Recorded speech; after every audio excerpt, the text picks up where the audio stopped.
Maithili express की शानदार प्रस्तुति।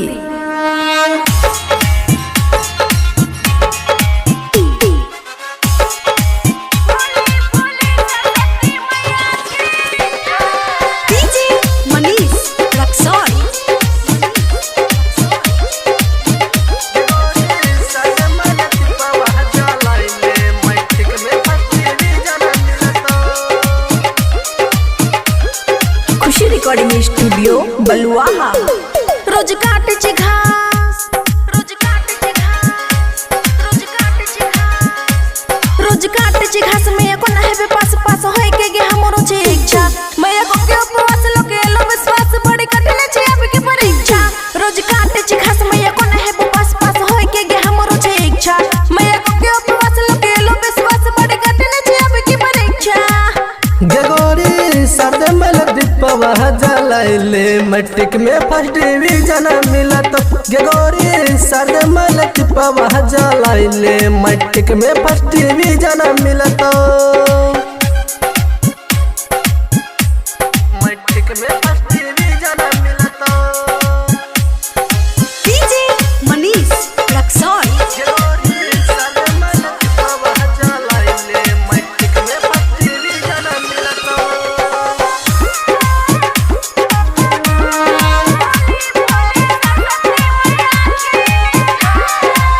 विद्या के दाता छियै सरस्वती माता, किस्मत में वह है तो लिखल जय विधाता। किस्मत में वह है तो लिखल जय विधाता। विद्या के दाता छियै सरस्वती माता, किस्मत में वह है तो लिखल जय विधाता।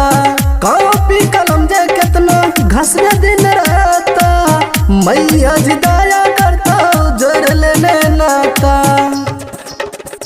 बनाबो मैया के पुजारी देबो जिंदगी गुजारी, हम मांग लेबो मैया से भिक्षा।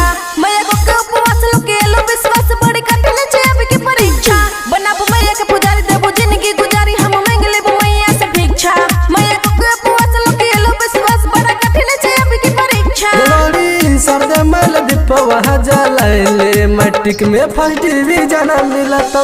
गगोरी सर्द मल दीपवा जलाइले मैट्रिक में फर्स्ट डिवीजन मिला तो।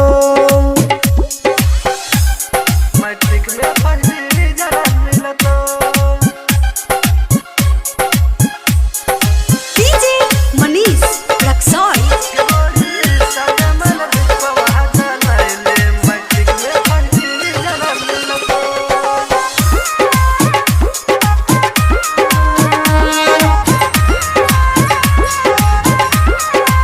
साइंस वैज्ञानिक सब मैया के पूजे छै, ई बात दुनिया में सभे बुझे छै। ई बात दुनिया में सभे बुझे हो। साइंस वैज्ञानिक सब मैया के पूजे छै, ई बात दुनिया में सभे बुझे छै। राइटर रंजित मैया ये लोग आस कर, सारा न गवैया बनलो बैजू भास्कर।